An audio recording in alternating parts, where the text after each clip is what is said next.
जम्मू कश्मीर में चुनाव का ऐलान, नेताओं की बयानबाजी से उबाल, तारीख आते ही आरोप प्रत्यारोप, कौन किससे लेगा सियासी प्रतिशोध। इलेक्शन कमीशन ने आज अनाउंस कर दिया है कि जम्मू कश्मीर में इलेक्शन होंगे और 3 फेजेस में होंगे। पहला फेज 18 को होगा, दूसरा फेज 25 को होगा, तीसरा फेज जो है 1 को होगा और 4 अक्टूबर को रिजल्ट निकलेंगे। मैं सिर्फ इलेक्शन कमीशन से ये उम्मीद करूंगा, जो बहुत जरूरी है, कि लेवल प्लेइंग फील्ड सबको दें, सब पार्टीज को, ये नहीं कि एक को सजा दे देंगे। और खासकर जो इन्होंने ऑफिसर्स को रातों रात चेंज किया है, इसका मतलब इन्हें मालूम था कि अनाउंसमेंट आएगा। मैं चाहता हूं कि इलेक्शन कमीशन इसको भी देखे, इन अफसरों को किस बिना पे चेंज किया गया है।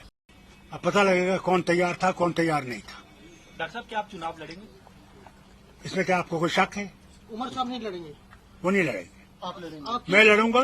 जब स्टेट रिस्टोर होगा मैं उतर जाऊंगा और उमर साहब उस सीट से लड़ेंगे। डॉक्टर साहब, क्या आप अलायंस करने जा रहे हैं? अलायंस का इसीलिए तो मैं वापस आ रहा हूँ, क्योंकि पार्टी हैज टू मीट, उसमें फैसला होगा कि अलायंस हो। इसलिए लोगों को जो 10 साल से तकलीफ हुई है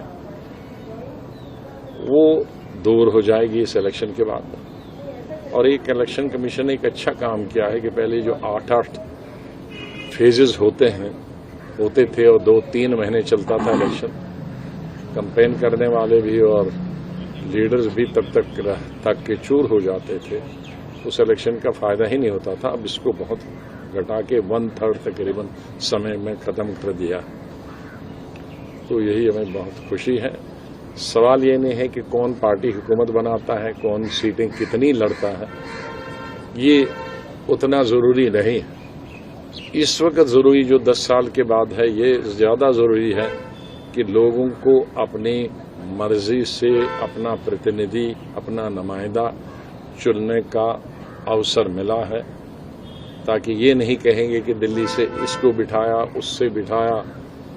जो भी बैठेगा तो वो लोगों की मर्जी से बैठे। अब ये लोगों पर है कि वो किस तरह के नुमाइंदे चुने, काम करने वाले नुमाइंदे चुने या जिनको काम में कोई रुचि नहीं है या पब्लिक में रुचि नहीं है, दिलचस्पी नहीं है, उनको चुने। लेकिन इसकी जिम्मेदारी भी किसी न दिल्ली पर होगी, न किसी लीडर पर होगी, न किसी पार्टी पर होगी, वो लोगों पर होगी। 87-88 के बाद